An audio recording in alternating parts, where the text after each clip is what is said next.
So today's topic is Be Blessed Like Ruth. And one of the things that you'll discover along the way is that not everybody would start out saying, I want my life to be like Ruth's life. But the way God deals with God's people and the way that many of our stories go is that what looks like tragedy in the life of some people, what looks like place where they should, or maybe they do despair, is often something that God is using to bring tremendous blessing. That God is using the circumstances of our lives. And the promise from Romans is that everything that people encounter, even the things that look distressing, everything works to the good of those who love God and are called according to God's promise. So all the things in your life are going to be turned around. At some point, you're going to look back and say, maybe like Joseph in Genesis, what was intended for evil or for not good, God has used to bring blessing. And so that'll happen throughout your life. It certainly happened for Ruth. And we're going to start in the first chapter. Eventually we're going to get to verse 15, but let me tell you a little bit about the setup before we get there. So there was a woman in Israel whose name was Naomi. Her name means pleasant. And she married, and they had 2 sons, and they lived in Bethlehem. And eventually there came a time where food became scarce in Bethlehem. And many of your ancestors, you're in America in many cases because there was a famine in Ireland or Norway or some part of the world, and people decided to move. They needed to move to where there was food. And so Naomi and her husband and their 2 sons moved because there was not enough food, and they went to a place where God had warned people about the idols in the land. They went to Moab, but they settled there, and in time the husband died.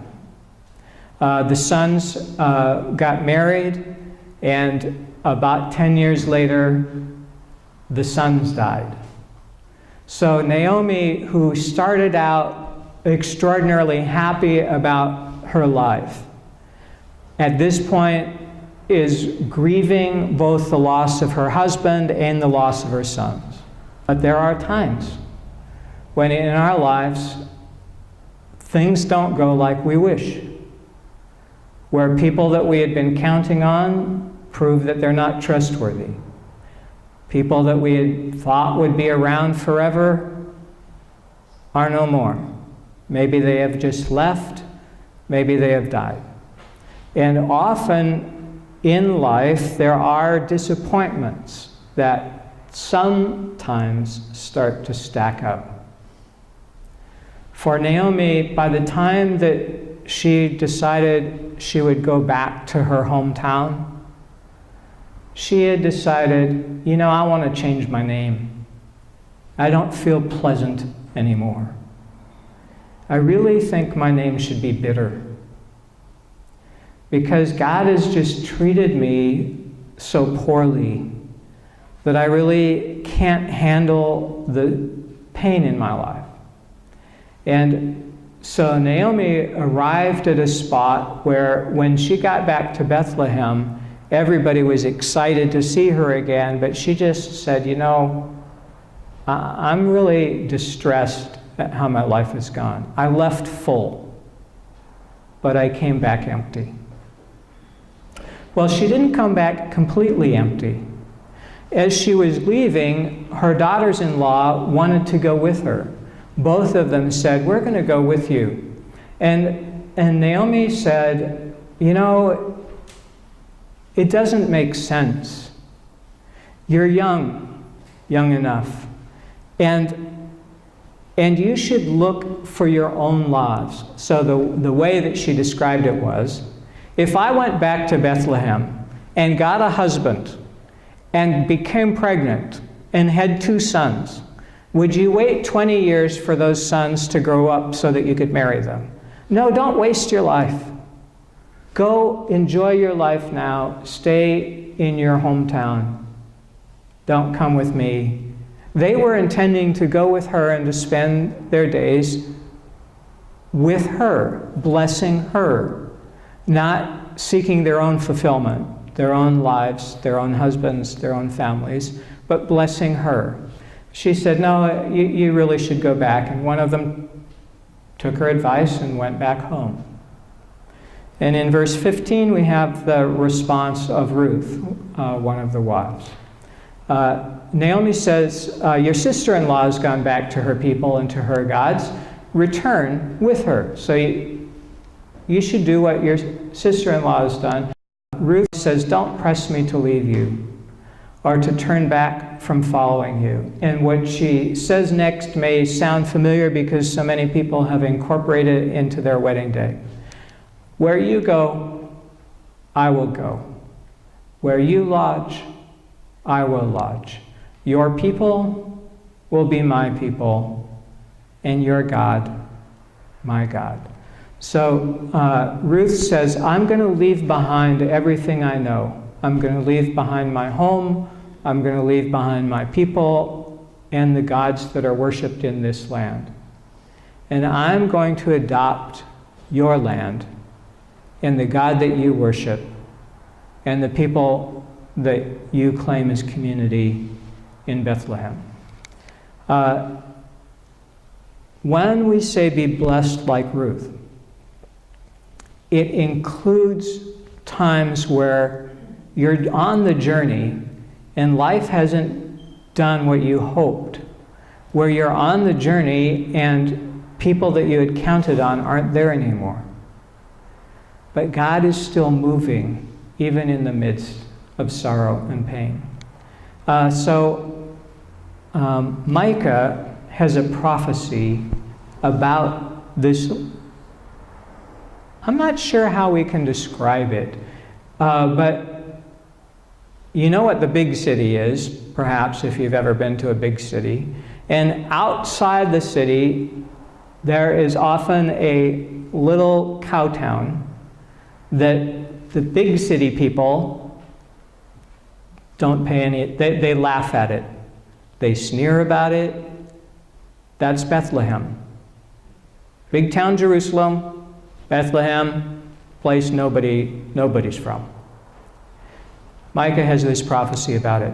You, O Bethlehem of Ephrathah, you are one of the little clans of Judah, and from you shall come forth for me one who is to rule in Israel. It looks like you're a little backwater, but there's going to be someone coming from you who will be extraordinary, whose origin is from of old, from ancient days. That it's not just that there's going to be a really nice president, really nice leader, but this leader is going to have a connection to times that don't exist anymore, whose origin is from of old, from ancient days. He shall be great to the ends of the earth, and shall be the one of peace.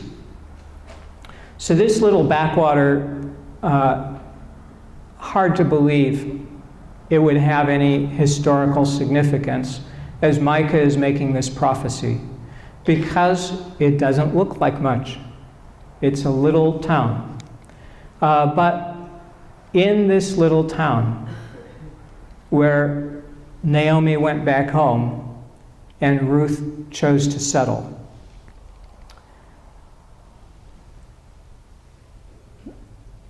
Ruth put down her roots in a town where she was a foreigner, and by convention and the religious rules of the day really should not have been accepted. As she began to bless Naomi, to just stay with her and to bless her, her life was changed and transformed in a way that you can read in the book of Ruth, because we don't have time today to cover it, but it's extraordinary. Or you can attend the Bible study and maybe hear some of the story. But she became engaged and wed someone who, because she went back to Bethlehem. Well, let's see what Matthew says about it. Salmon was the father of Boaz by Rahab. So Rahab was a prostitute, and from this union of a guy and a prostitute, Boaz is born. Boaz was the father of Obed by Ruth. Ruth, as she goes back into town, marries the son of a prostitute. And the son of a prostitute and a foreigner are the father of Obed, who's the father of Jesse, who's the father of King David, who's the ancestor of Jesus. As Micah looks at this little backwater and sees there's going to be somebody awesome, there's no doubt people who thought, wow, that was King David. But King David says, no, the Lord said to my Lord, referring to Jesus, that, and as God's looking at your life, God is looking at your life with the same perspective that God looked at Ruth's. Seeing the pain that she was in, as well as the joy that she was experiencing by blessing her mother-in-law. And using that to turn around so that the end of her story was extraordinary, but also her blessing, which began in those days, continues to the present. Some of you sometimes think, well, I can't because X. I can't because I'm too old. I can't because I'm too young. I can't because I'm too sinful. I can't because... And for all of those excuses, there's someone in the Bible that God used to prove that your excuse doesn't work. Peter thought he was too sinful. Jesus and God said, no, we're going to use you. Abraham and Sarah and many others thought they were too old. Moses thought he was too old. Jeremiah thought he was too young. We don't know if Ruth thought she might be excluded because she was a foreigner, but all the religious people around her thought that because that was the law. But God took a big embrace around you, around all the people that might not be accepted by convention. And Rahab is in the direct line of Jesus, and Ruth is in the direct line of Jesus because God loves you. We're going to take a moment for prayer.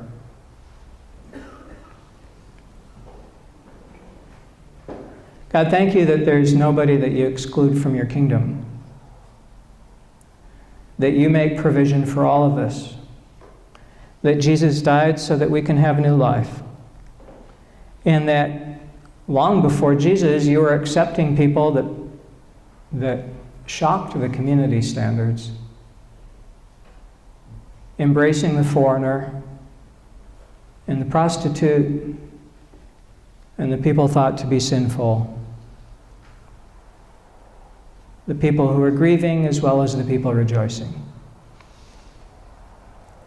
Thank you for your mercy for Ruth and Naomi and your mercy for us.